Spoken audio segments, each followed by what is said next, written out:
Well, hello students.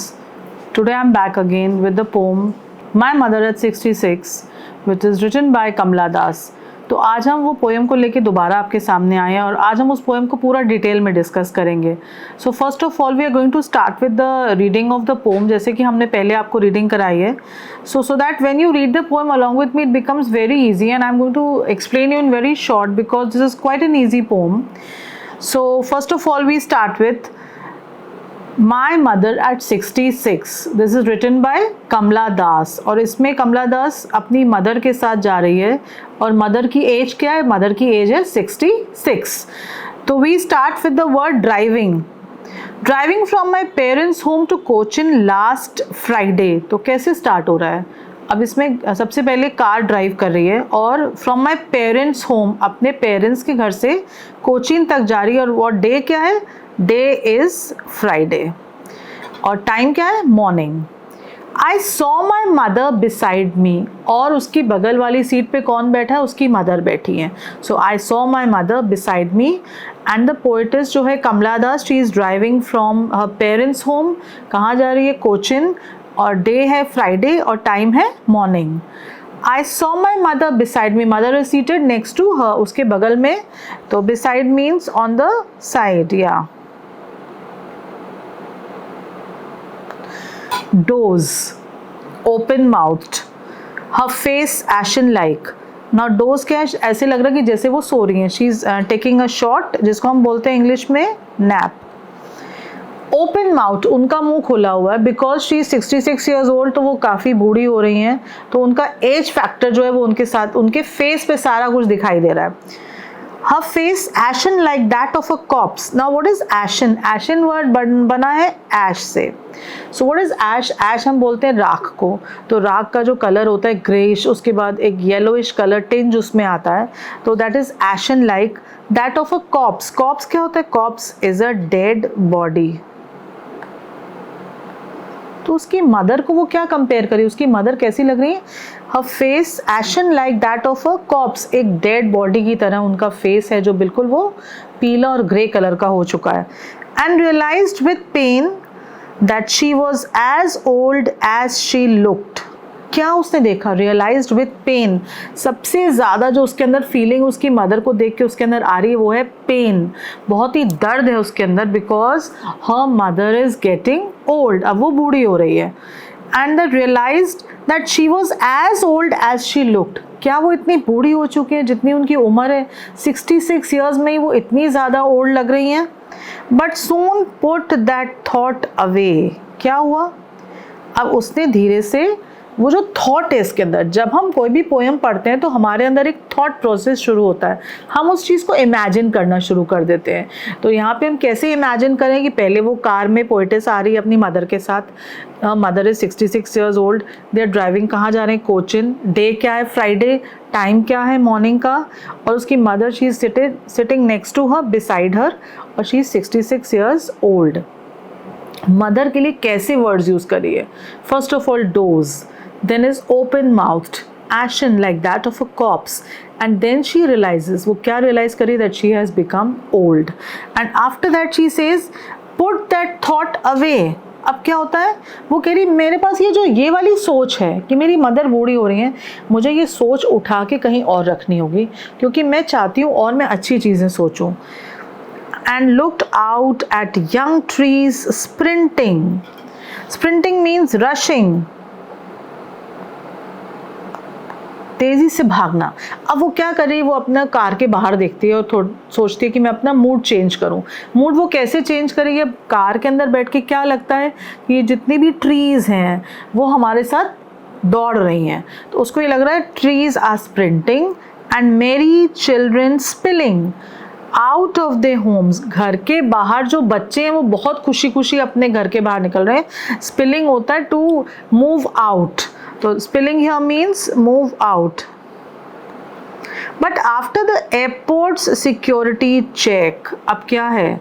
Security check हो गया airport का. तो यहाँ पे जब वो एयरपोर्ट पे पहुँची है तो जैसे हम एयरपोर्ट पे एंटर करते हैं बाहर जो होता है वो सिक्योरिटी चेक होता है. उसके बाद हमको अंदर जाने को मिलता है एयरपोर्ट में. तो बाहर जो हमारा लगेज है जो हम लोग खुद को पूरा वो स्कैन किया जाता है, जब चेकिंग हो जाती है उसके बाद we get the permission to enter the airport. So when they reach there after the airport security check standing at a few yards. तो अब थोड़ी सी दूरी पे away I looked again at her. क्या हुआ, थोड़ी सी दूरी पे उसकी मदर खड़ी हैं. अब जब वो एयरपोर्ट पे एंटर करने वाली, सिक्योरिटी चेक हो गया है और she standing there with a bit away from her mother, I looked again. फिर वो वापस अपनी मदर की तरफ देखती है क्योंकि उसका मन बिल्कुल वहाँ पे नहीं लग रहा है, उसका मन जाने का नहीं कर रहा है. Because this poem shows the mother daughter relationship. माँ बेटी का प्यार बहुत ही सुंदर प्यार होता है जो भगवान ने बनाया है. तो in this poem the poet's is showing the mother daughter relationship which is very beautiful and very extraordinary. I looked at her worn, pale. Now these two words also mean she has become very weak, and pale means of somewhat yellow color. As a late winter's moon and felt that old familiar ache. अब क्या है, Away I looked again at her. अब फिर से वो अपनी माँ की तरफ देखती है. Worn, pale, कैसी हो गई है, बिल्कुल she has become very weak and pale. बहुत ही उनकी कंडीशन ख़राब है. As a late winter's moon. अब विंटर में क्या होता है, जो मून होता है वो अक्सर जो होता है लेट विंटर वाला वो बादलों में छिपा होता है. वी कैन हार्डली सीन, तो this becomes very yellowish colour. तो late winter moon shows the sadness. So this depicts, this is symbolical, ये सिम्बॉलिकल वर्ड है और ये शो करता है sadness. And felt that old familiar ache. तो this shows familiar एक. यहाँ पे क्या है, फेमिलियर मीन्स जाना पहचाना हुआ, एक यहाँ मीन्स पेन. तो यहाँ पे जो फेमिलियर है उसको फिर वही एक दर्द जो है पुराना वो याद आता है. माई चाइल्डहुड्स फियर. बचपन में सभी जब छोटे होते हैं लोग, सबके मन में कोई ना कोई डर होता है और पेरेंट्स के प्रति जो डर होता है वो बहुत ज़्यादा होता है. Because none of the children they want to lose their parents. आप अपने पेरेंट्स को कभी खोना नहीं चाहते हो. तो that childhood fear was there in Kamala Das since she was very young, जब से वो छोटी थी. But all I said was see you soon अम्मा. कह रही मैंने अपनी माँ से कोई भी बात नहीं करी क्योंकि मैं उसकी तरफ देख के कुछ बोल ही नहीं पाई, क्योंकि उसकी आंखों में आंसू थे. She was very sad because she was looking at the condition of her mother. उसकी मदर की कंडीशन बहुत ही ख़राब थी. ऑल आई डिड वॉज, और मैंने क्या किया, 3 टाइम्स उसने लिखा है एक वर्ड को, स्माइल स्माइल स्माइल. उसने कहा कि अगर मैं मुस्कुराते हुए ये जगह छोड़ूंगी तो ये आगे के लिए बहुत अच्छा रहेगा. बिकॉज दिस शोज ऑप्टिमिज्म, जिसको हम बोलते हैं सकारात्मक सोच, जिसको हम बोलते हैं हिंदी में. It means she leaves with N optimistic note. So this is the explanation of the pome. I hope you have understood. कोई भी ऐसा वर्ड है जो आपको नहीं समझ में आया तो आप लोग you can ask in the comment section. And now we have done the poem, reading of the poem, we have done the explanation. अब हम देखते हैं कि सेंट्रल आइडिया क्या होता है. कोई भी पोएम जब आप करेंगे तो उसमें एक क्वेश्चन अलग से एक आपको फ्रेम करके आता है कि आपको सेंट्रल आइडिया उसका लिखना है पोएम का. तो what is the central idea. Central idea का मतलब क्या होता है. हम कोई भी पोम पढ़ते हैं जब, तो हम ऊपर से नीचे तक, जैसे हमने ये अभी मदर एट 66 पढ़ा, it starts with driving and ends with the word smile. ये शुरू से लेके लास्ट तक इसमें कोई एक तो फुल स्टॉप नहीं है, ये एक सिंगल सेंटेंस में एक तरह से फ्रेम की गई है with so many punctuation marks. तो जब हम सेंट्रल आइडिया पे आते हैं तो सेंट्रल आइडिया जो हम लिखेंगे वो 100 to 150 वर्ड्स के बीच का लिखेंगे. कोई भी जब हम पोम पढ़ते हैं हमारे दिमाग में एक इमेजरी सेट होती है, और लास्ट तक जब हम पहुंचते हैं पोम के तो हमको उसकी थीम जो है वो क्लियर हो जाती है. तो central idea means what have you understood in the pome. वो पोएटिस आपसे क्या कहना चाह रही है. जो आपने पोएम की मेन लाइंस पढ़ी हैं उसमें ऐसी क्या चीज़ है जो आपको सबसे ज़्यादा समझ में आई और जो थीम है उसकी जो आप सबको बताओगे. तो सेंट्रल आइडिया इज़ दैट. उसमें हम बताएंगे कि पोएम का नाम, पोएट का नाम, और उसके बाद उसकी जो थीम है वो हम उसको 100 या 150 वर्ड्स के बीच में ही डिस्कस करते हैं. So now when we come across the central idea of the poem my mother at 66, इसका सेंट्रल आइडिया क्या है. So the central idea of the poem My Mother at 66, written by Kamla Das. सबसे पहली line में तो ये होगा. So but this you have to see that My Mother at 66, इसको हम कैसे लिखेंगे? इसको हम लिखेंगे My Mother at 66, और इसको हम लिखेंगे ऐसे सिंगल इन्वर्टेड कॉमर्स में, और जो कमला दास है उसको भी हम लिखेंगे सिंगल इन्वर्टेड कॉमर्स में. Describes the emotional realisation of the speaker. अब सबसे पहले जैसे ये पोम स्टार्ट होती है तो हमें क्या समझ में आता है? हमें ये समझ में आता है कि पोएम बहुत ही इमोशनल है, क्योंकि इट स्टार्ट्स विद सैडनेस. बहुत ही दुख भरी चीज़ों से ये पोम स्टार्ट होती है. Emotional realization of the speaker that her mother, who is now 66 years old, has grown weak and pale. Starting में ही हमें पता लग गया कि जो उसकी मदर है वो बहुत ही बूढ़ी हो गई है, 66 ईयर्स की.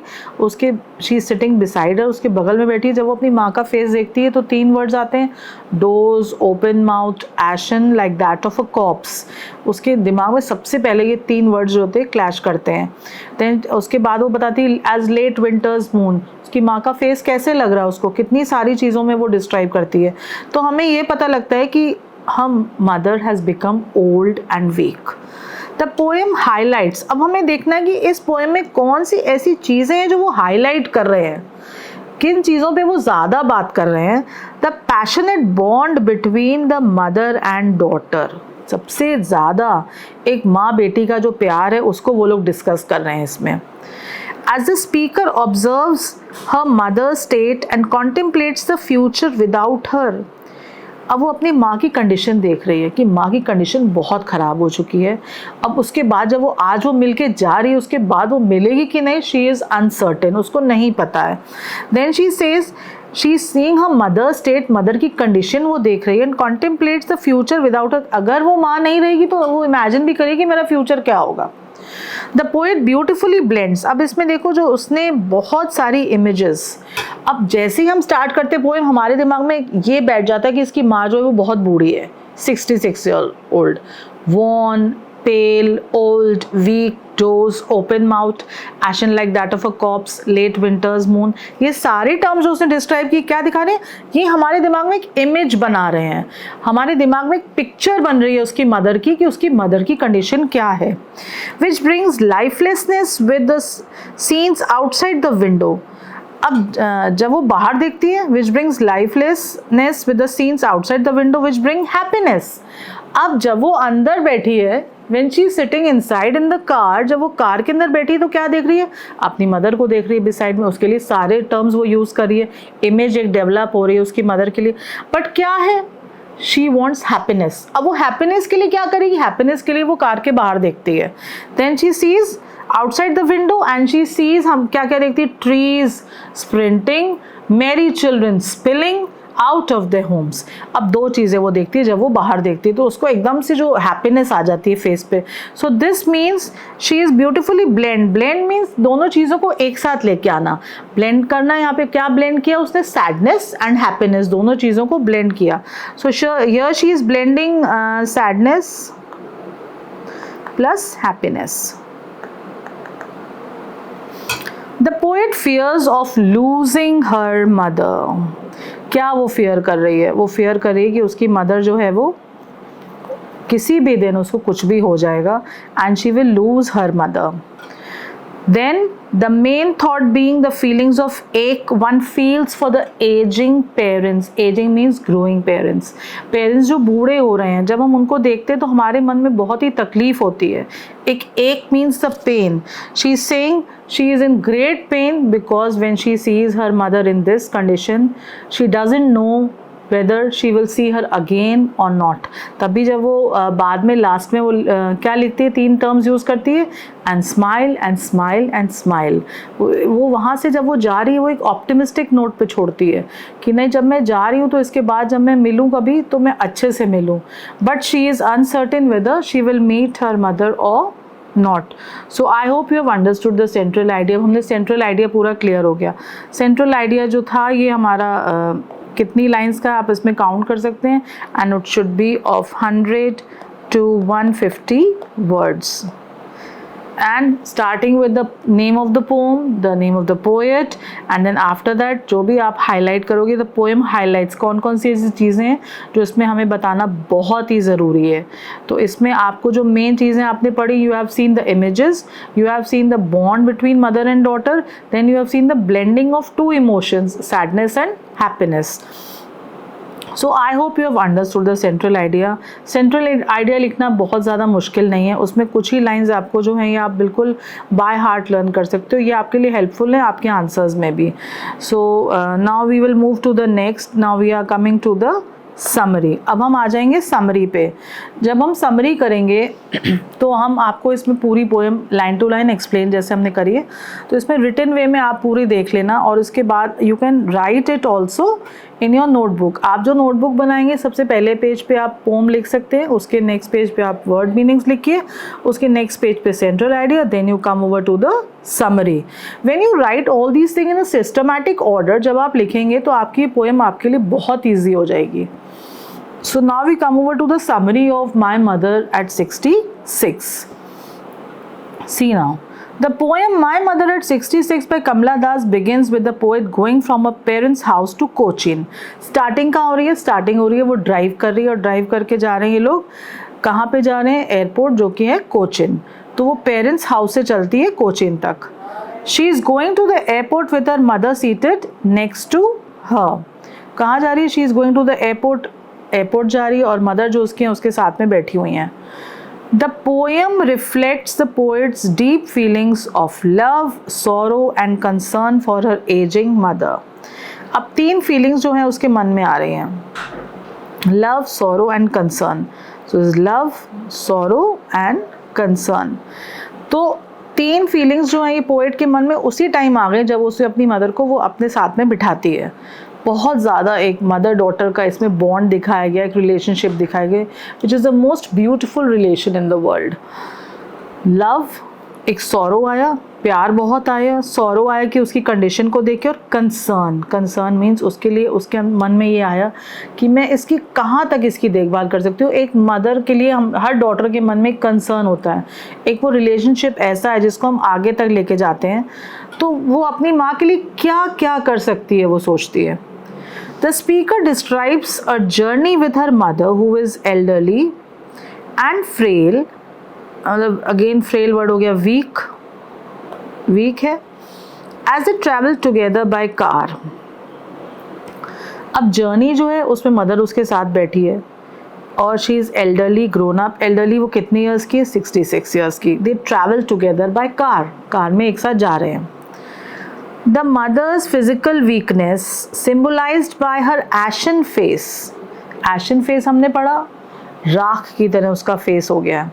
Evokes a sense of sadness in the speaker who is painfully aware of her mother's inevitable aging and mortality. अब क्या है? वो अपनी मदर का फिजिकल वीकनेस जो शरीर से है वो कमज़ोर हो रही है। वो वर्ड्स हमने पढ़े हैं उसमें, डोज जैसे लग रहा है सो रही है, ओपन माउथ उसका मुंह खुला हुआ है, एंड एशन लाइक फेस उसका बिल्कुल राख वाली कलर का हो गया। Evokes a sense of sadness in the speaker. दुख है, जो स्पीकर है वो बहुत दुखी है इस चीज़ को देख के। Who is painfully aware of her mother's inevitable aging and mortality. Age क्या है? आप सबको पता होना चाहिए कि एज एक ऐसा फैक्टर है जिसको हम रोक नहीं सकते। We grow old one day, हम सबको एक दिन बूढ़े होना है। तो उसी तरह पोएट देख रही है कि उसकी मदर जो है वो, उसका एज जो 66 ईयर्स में वो कितनी बूढ़ी हो गई है। Age and mortality means everyone dies one day, सबको एक दिन मरना है, कोई भी इस दुनिया में पूरा टाइम जिंदा नहीं रहेगा। As they pass through the familiar sights of her childhood, the speaker reflects on the passage of time and the loss it brings. अब इसमें पोएट क्या बताना चाह रहा है? इसमें देखो वो ये बता रही है कि एक तो familiar sights of her childhood, जब वो बाहर देखती है तो उसको याद आता है अपना बचपन का टाइम बहुत अच्छा होता है, सब लोग खेलते हैं, सब लोग आपस में फ्रेंड्स होते हैं, तो speaker reflects on the passage of time. अब यहाँ पे जो मेन चीज़ वो डिस्कस कर रहे हैं कि पैसेज ऑफ टाइम, वक्त जो है वो निकलता जाता है, किसी के लिए कभी नहीं रुकता है। वक्त जो है कहाँ से कहाँ तक ले आया। शी वॉज अ चाइल्ड, तब उसकी माँ बहुत अच्छी लगती थी, अब वो बड़ी हो गई है, जैसे जैसे उसकी माँ बूढ़ी होती जा रही है और उसकी मदर 66 ईयर्स में इतनी ओल्ड लगने लगी है। And the loss it brings, समय के साथ क्या होता है, with the passage of time हम बहुत कुछ खो देते हैं लाइफ में। तो यहाँ पे भी she is deeply concern about her mother and the loss she will be facing. और फिजिकल वीकनेस है, यहाँ पे सैडनेस है, एशन फेस है। तो now we come over to the next paragraph. इसमें क्या स्पीकर बता रहे हैं, see this is the summary. The speaker struggles to contain her emotions but becomes aware of the emotional divide between her and her mother, who is now distant from her childhood vitality. अब speaker यहाँ पे struggle कर रहे हैं to contain her emotions but becomes aware of the emotional divide between her and her mother, who is now distant from her childhood vitality. बचपन में क्या होता है, हम जब तक थोड़े बड़े होते हैं, जब तक यंग होते हैं, हम अपने पेरेंट्स के साथ रहते हैं, माँ के साथ रहते हैं। पर फिर क्या होता है, जब हम ग्रोन अप हो जाते हैं तो धीरे धीरे वो दूरियां बढ़ने लगती हैं और एक दिन ऐसा था, मतलब मदर कहीं और रहती है और डॉटर कहीं और रहती है। तो that is the emotional divide. एक तरह से ये सब कुछ डिवाइड हो जाता है between her and her mother, who is now distant from her childhood vitality. Vitality means importance. बचपन में हर चीज़ कितनी इंपॉर्टेंट होती है, सब कुछ कितना अच्छा लगता है, मदर, फादर, फैमिली। बट धीरे धीरे देयर इज अ डिविजन, सब कुछ धीरे धीरे दूर होता जाता है। The poem ends with a mother falling asleep. खत्म कहाँ होता है, मदर सो जाती है, and the speaker feeling a mixture of sorrow and helplessness. सोरो है, सोरो मीन्स सैडनेस, बहुत दुख है। हेल्पलेसनेस क्या है यहाँ पे, वो अपनी माँ के लिए कुछ भी नहीं कर पा रही है, वो मदद भी नहीं कर पा रही है। बिड्स हर मदर फेयरवेल, उसको अपनी माँ को छोड़ के जाना है। Aware that she may not have much time left with हर। अब क्या है यहाँ पे, वो कह रही है कि मेरे माँ के पास तो ज़्यादा टाइम ही नहीं है मेरे साथ रहने के लिए, तो मुझे ये पता है। She may, so she says she may have little time left with हर, उसके पास बहुत ही कम समय रह गया अपनी माँ के साथ रहने के लिए। तो इसमें सैडनेस, हेल्पलेसनेस, ये और टर्म्स यूज हुए हैं। And then she has very little time left with her. Now we come over to the next paragraph. What is the poem highlighting? हर पोएम में कुछ ना कुछ ऐसी चीज़ होती है जो हाईलाइट करती है। एंड यहाँ पे हाईलाइट क्या है, थीम क्या है? First is ageing, loss and the inevitability of death, while also capturing the universal feelings of love and longing that come with seeing a parent grow old. अब यहाँ पे थीम क्या है? थीम यहाँ पे है एजिंग, उसकी मदर जो है वो बूढ़ी हो रही है 66 ईयर्स की। लॉस, एक दिन ऐसा आएगा कि हम ये सब चीज़ें खो देंगे, उसको वो डर है, एक फियर है मन में। And inevitability of death, death is uncertain, death सबको आएगी, कोई ऐसा नहीं है जो हमेशा जिंदा रहेगा।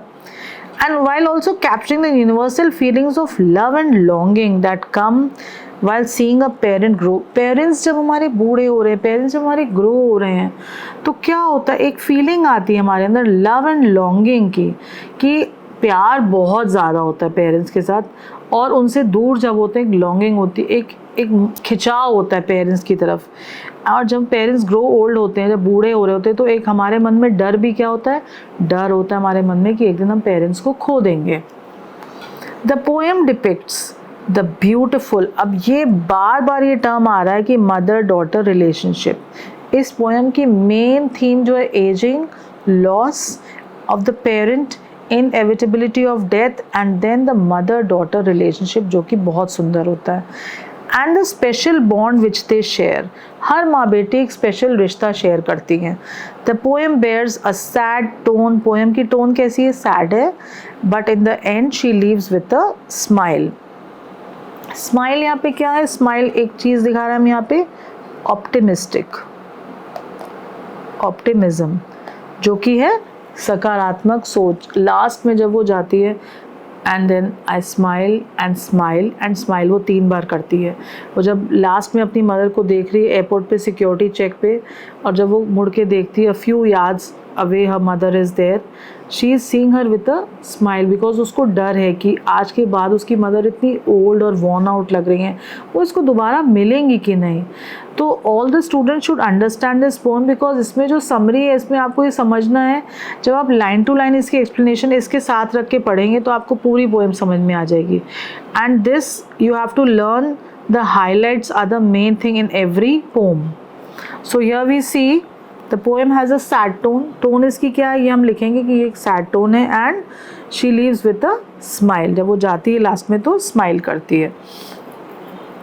और इसमें आपको कोई भी अगर प्रॉब्लम आ रही है तो आप ज़रूर कमेंट सेक्शन में शेयर कर सकते हैं, और do like and subscribe to my channel, and I will be teaching you all the poems one by one. And now we come over to the poetic devices. हमने poem देखी, पहले हम फिर से पोएम रीड करेंगे और poetic devices क्या होते हैं। पोएटिक डिवाइसेस हैं कि हर पोएम जो होती है from beginning to end is consist of so many poetic devices which we study, जैसे कि imagery, metaphor, simile, tautology, alliteration, हर पोएम में। और कई बार ऐसा होता है कि हर लाइन में अगर आप ढूंढने लगेंगे तो आपको कोई ना कोई पोएटिक डिवाइस मिलेगा। तो ये जो पोएटिक डिवाइस होते हैं दे फ्रेम द पोएम। अगर हम पोएटिक डिवाइसेस यूज़ नहीं करेंगे तो हम पोएम लिख ही नहीं सकते। जब भी हम अपने थॉट्स को हम अपनी पोइट्री में लाते हैं तो उसमें ये सारी चीज़ें ऑटोमेटिकली आ जाती हैं, और लेकिन इसमें क्या है कि हमको कई चीज़ों को ढूंढना पड़ता है तो तब हमको मिलती हैं। So when we go through the poem, see, driving from my parents' home to Cochin last Friday morning, I saw my mother beside me. Now we are starting with the first line, that is driving. We are starting from this. She is driving from her parents' home to Cochin Friday morning. I saw my mother beside me. Doze, as if she is sleeping. वो कोई nap ले रही हैं. Open mouthed and her face ashen like that of a corpse. And realized with pain that she was as old as she looked but soon. अब देखिए, सबसे पहली चीज़ जो हमारे में आ रही है दिमाग में, कोई भी हम लाइन जब रीड करनी शुरू करते हैं, फर्स्ट इज़ इमेजरी, जो हर पोएट की क्वालिटी होती है। Imagery is from the word imagination. हम हर चीज़ को इमेजिन करना शुरू कर देते हैं। तो स्टार्टिंग में जैसे ही हमने फर्स्ट ड्राइविंग वर्ड आया, हमारे दिमाग में क्या क्लिक करता है कि हम सबसे पहले कि हम किसी कार में बैठे हैं, she is sitting in the car and she is driving. So ये एक पोएट की क्वालिटी है जिसको हम इमेजरी बोलते हैं, and this is also poetic device. And she was as old as she looked, but soon put that thought away and looked at the young trees sprinting and merry children spilling out of their homes. But after the airport security check standing a few yards away, I looked again at her. तो सबसे पहली चीज़ हमारे पास आ रही है यहाँ पे, we are coming across the imagery. देखिए, the very first thing poetic device is imagery. So this is the very first poetic device. अब इसमें देखिए क्या लिखना है। The poem creates vivid images that appeal to the reader's senses. हमारे 5 senses होते हैं, eyes, nose, ears, lips and touch. तो ये सारी जैसे ही हम पढ़ना शुरू करते हैं हमारे सेंसेस एक्टिव हो जाते हैं और हम सोचना शुरू कर देते हैं। हम सोचते हैं कि जैसे हमें पूरी वो पिक्चर जो है वो सामने मेरी क्लियर होने लगती है। For instance the image of the mother dosing in the car. जैसे ही ये वर्ड आता है डोजिंग, डोज, तो हमारे दिमाग में ये सबसे पहले क्लिक करता है कि उसकी जो मदर उसके साथ में बैठी है वो सो रही है। Her face ashen like that of a corpse. फिर हम क्या इमेजिन करते हैं कि उसका जो फेस है वो कैसा लग रहा है, किस कलर का लग रहा है। Evokes a sense of frailty and ageing, weakness, ageing, कि वो मदर बहुत वीक हो गई है और बूढ़ी हो रही है। द पोएट इमेजिन्स, क्या इमेजिन कर रहा है? ट्री स्प्रिंटिंग, जो हम भी जब कार में बैठते तो देखते हैं कि जो पेड़ हैं वो हमारे साथ में चल रहे हैं। एंड मेरी चिल्ड्रन स्पिलिंग, दो इमेजिनेशन, तो इमेजरी है वो और क्लियर होती है। हम लोग एकदम से इस चीज़ को इमेजिन करते हैं कि बहुत सारे बच्चे अपने घरों से बाहर निकल रहे हैं। तो this is the imagery which is used in this poem, and this is the first poetic device. Now we come across the second poetic device is simile. Kamala Das uses, now see what does she use? A simile to compare her mother's face to that of a corpse, saying it is ashen like that of a corpse. जहाँ पे भी दो terms हम simile में like we always use like and as. जहाँ पे भी comparison हम दो चीज़ों का कर रहे हैं और like और as यूज़ कर रहे हैं उसको automatically that is a simile. तो यहाँ पे दो similes हैं. Uses a simile to compare a mother's face to that of a corpse, saying it is ashen like that of a corpse. In the second simile, the poet compares her mother's pale color to that of late winter's moon. I looked again at her worn pale as a late winter's moon. तो now we'll see इस pome में यहाँ पे कहाँ पे ये दोनों चीज़ें आ रही हैं, like और as.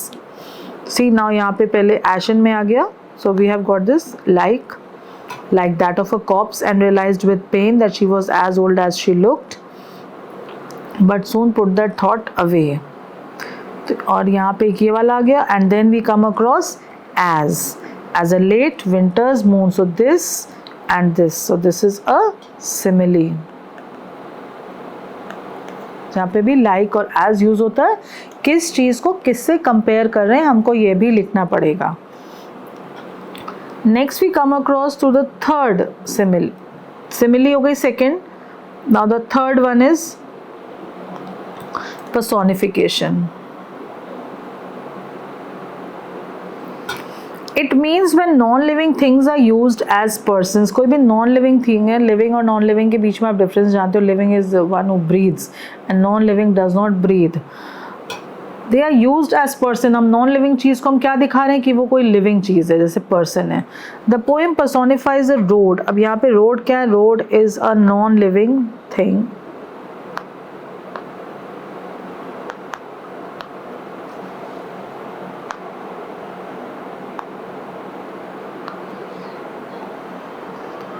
It means when non-living things are used as persons, the poem personifies the road as something that is unforgiving, as it seems to carry the poet away from her mother, which conveys the emotional distance between the poet and her mother. Road क्या है? Road को पूरा describe किया. Road यहाँ पे एक personification के लिए यूज़ किया, क्योंकि रोड जो है अनफॉरगिविंग, उसको हम माफ़ नहीं कर सकते, क्योंकि वो एक बहुत ही दूरी जो है वो बढ़ा रही है और एक emotional distance between a mother and her daughter. क्या है कि वो जो रोड है जिस पे वो कार ड्राइव कर रही है, वो हमारे को ये बता रही है कि इसके बाद सिर्फ सैडनेस है, ओल्ड है, फ्रेल है, वीक मदर है. Between the poet and her mother, poet journeys away from her. Road हमें यहाँ पे क्या सिम्बलाइज करी है कि जो पोएट है वो अपनी माँ से दूर जा रही है, डिस्टेंस बढ़ रहा है. सो दिस इज पर्सोनिफिकेशन, और यहाँ पे रोड को है जो एक पर्सन की तरह यूज़ किया गया है. Next is we come across alliteration. What is alliteration? ये टर्म है. There is an instance of alliteration in the line, I saw my mother, where the repetition of the M sound creates a musical rhythm, drawing the poet's feelings towards her mother. जब भी किसी line में कोई word जो एक alphabet है दो बार use होता है और ऐसे लगता है, अब यहाँ पे जैसे म साउंड है. Now in this line we will see कहाँ पे दो बार ऐसे यूज़ हुआ है. See, now we see here, I saw my mother beside me. यहाँ पे तीन बार M आ गया, म. So this is called alliteration, when the m sound is there and it is used 3 times. So here we will see this is alliteration, और इसमें यही एक example हम देंगे. Next we come to the symbolism.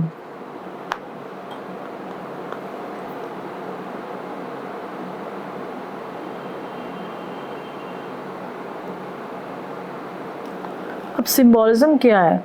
किसी चीज़ को अगर हम एक सिंबल की तरह यूज़ करते हैं.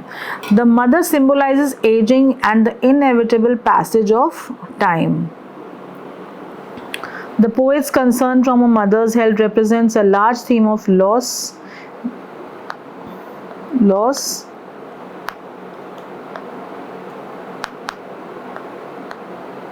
mortality and the emotional impact of seeing loved ones age.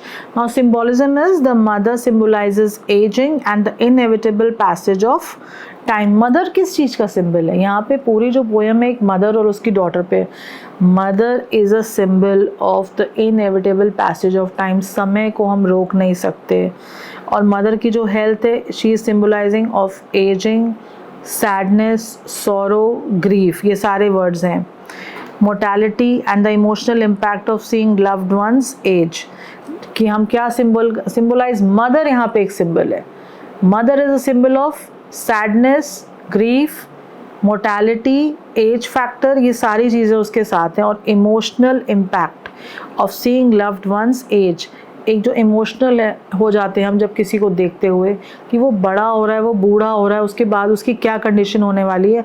So here mother is a symbol. Next we come to the metaphor.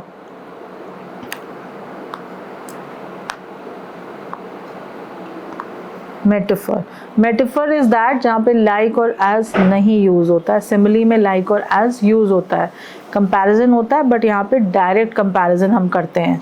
A figure of speech which a word और phrase is applied literally denoting one kind of object और idea is used in place of another to suggest a likeness. अब यहाँ पे like और as is not used, but हम किसी चीज़ को एक दूसरी चीज़ से कंपेयर करें डायरेक्टली. फॉर एग्जाम्पल मेरी चिल्ड्रन स्पिलिंग. अब इसमें सीधा उन्होंने डायरेक्टली बोल दिया मेरी चिल्ड्रन क्या करें, they are spilling. The poet uses metaphors particularly in describing the mother's state of ageing and the inevitable decay associated with old age, which stands as a metaphor for the cycle of life and death. अब एक cycle उन्होंने दिखाया life and death का यहाँ पे. So here the poet uses metaphors particularly in describing her mother's state of aging. अपनी mother का state describe करने के लिए उसने डायरेक्टली टर्म्स यूज़ किए हैं. worn, pale, doze, ashen like face, ashen like that of a corpse. तो ये जितने टर्म्स हैं उसने यूज़ किए हैं. तो इसमें यहाँ पे they are kind of metaphors which describe the cycle of life and death. Now we come over to the next, that is juxtaposition. What is juxtaposition? एक ये भी टर्म होता है. The figure of speech when comparisons are made by putting two separate things of concepts together, you can create contrast. अब यहाँ पे क्या है, contrast जब हम कहीं पे होता है उसको हम juxtaposition कहते हैं. The poem contrasts the mother's physical frailty with the poet's emotional struggle. अब दो चीज़ों का contrast है यहाँ पे. Mother's physical frailty, mother has become very weak, और poet का क्या यहाँ पे emotional struggle, वो भी साथ साथ चल रहा है. मदर वीक है और पोएट जो है वो emotional struggle. When the poet's eyes blur with tears, last में क्या दिखाते हैं कि पोएट जो है वो एक तरह से she starts like she feels like crying because when last time अपनी मदर को देखती है she says I smile and smile and smile. And the mother's vulnerability and the poet's inner turmoil. अब यहाँ पे क्या है, helplessness of the mother and poet का इनर, वो अंदर उसके बहुत कुछ ऐसा कुछ चल रहा है, इमोशनल सब कुछ उसके अंदर, उसको समझ में नहीं आ रहा है कि इसके बाद अब क्या होगा, उसकी माँ उसको दोबारा मिलेगी कि नहीं. So here she is describing in this juxtaposition you are creating a contrast. यहाँ पे कंट्रास्ट किस चीज़ का है, mother's physical weakness and poet's emotional struggle, इन दो चीज़ों का. Now next we come over to the ache earth यहाँ पे है इंजैममेंट. इंजैममेंट क्या है, यहाँ पे आप देखते हैं कि कंटिन्यूएशन ऑफ अ सेंटेंस. जब हम पोम देखेंगे तो हम जब पोम देख रहे हैं यहाँ पे सी ना कहाँ पे स्टार्ट हो रही है, driving. The poem starts at driving.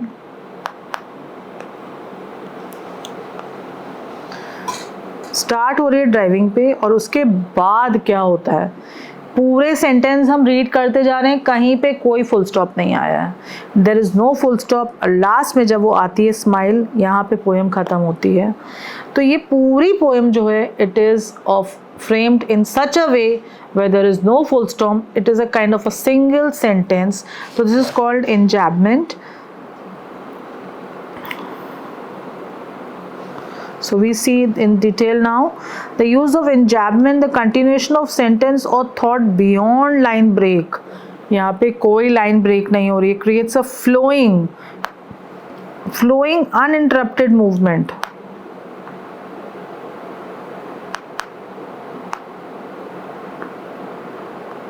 Flowing uninterrupted movement that mirrors the poet's emotions as she grapples with the overwhelming thoughts of her mother's aging and potential loss. पूरी जो है वो ड्राइविंग पे शुरू हो रही है और स्माइल पे ख़त्म हो रही है. This called enjambment. When this term is enjambment, when there is no breakup in between but a single following of a single thought is there. Next is 9th, we come over to the tautology. Tautology क्या होता है? When two words have the same meaning, for example worn and pale. कुछ ऐसे terms जब poem में दिए होते हैं जिसका meaning एक ही है और words अलग अलग यूज़ करें हैं, जिसको हम कई बार we call them synonyms also, but the term in poetic devices it is called tautology. worn और pale का दोनों का मतलब होता है कि एक yellowish color जो weakness की वजह से आ गया. तो यहाँ पे we have seen so many, how many are there? 9 poetic devices are there. और आप एक एक करके जब उसको डिटेल में पढ़ेंगे तो आपको सब समझ में आता जाएगा. When you will read along with the poem. First is imagery, second is simile, third is personification, fourth is alliteration, symbolism, metaphor, juxtaposition, enjambment and tautology. So in this way you have come across all the symbols, all the terms, and of course the poem is always there जिसमें आपने ये सारे terms अब पढ़ लिए हैं. तो ये पोएम जो है my mother at 66, it is not that difficult. ये आपकी सिलेबस की सबसे इजी पोम है. तो इसमें आपने आज क्या क्या किया? आपने एक्सप्लेनेशन करी विद डिफ़िकल्ट वर्ड्स करे, then you did the central idea, you did the summary and then you did the poetic devices. तो आपकी 80% पोम तैयार हो गई. अब क्या बचा इसमें? अब now we are left with the question answers and the exercises, जो कि मैं नेक्स्ट वीडियो में आपके साथ शेयर करूंगी. And I hope you like this video and if have any problems you can always ask in the comment section.